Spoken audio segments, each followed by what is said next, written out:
নমস্কার বন্ধুরা, সবাইকে দীপ ডেলি ব্লগের নতুন একটা ভিডিওতে অনেক অনেক স্বাগত। আজকে আমি নিয়ে চলে আসলাম, আমাদের পাড়াতে শীতলা মায়ের পূজা হয়।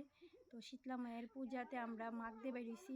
এটা 3 দিন মাগতে লাগে, শনি রবি সোম এরকম। মঙ্গলবারে বাড়িলে মঙ্গল বুধ বৃহস্পতি, আর শনিবারে বাড়িলে শনি রবি সোম এরকম 3টা বারে মাগতে লাগে। প্রত্যেকটা বাড়ি বাড়ি গিয়ে সেরা আমরা মাগি, পায়ে জুতা ছাড়া ছাতা ছাড়া এভাবে যাইতে লাগে। এটা আমাদের পাড়াতে 20 বছর ধরে ক্রমাগত এই পূজাটা চলে আসছে। পাড়ার সব মহিলারা মিলে এই পূজাটা করে।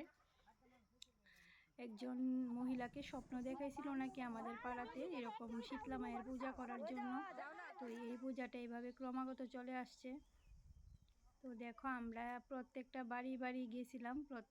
প্রত্যেক বাড়ি বাড়িতে গিয়ে সেরা চাল সবজি, কেউ টাকা, যার যতটুকু সাধ্য দিছে।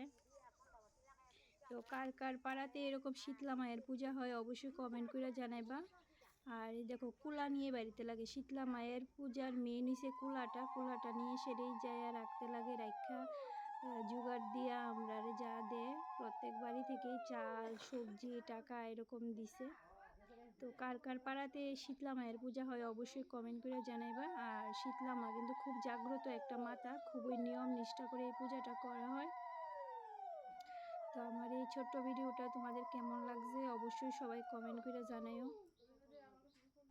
আর সবাই কিন্তু অবশ্যই কমেন্টে লেখবা জয় শীতলা মায়ের জয়। আর যদি ভালো লাগে এই ভিডিওটা অবশ্যই সবাই একটু শেয়ার করে দিও। আবারও নিয়ে আসবো নতুন একটা ভিডিও। সবাই ভালো থাকবে।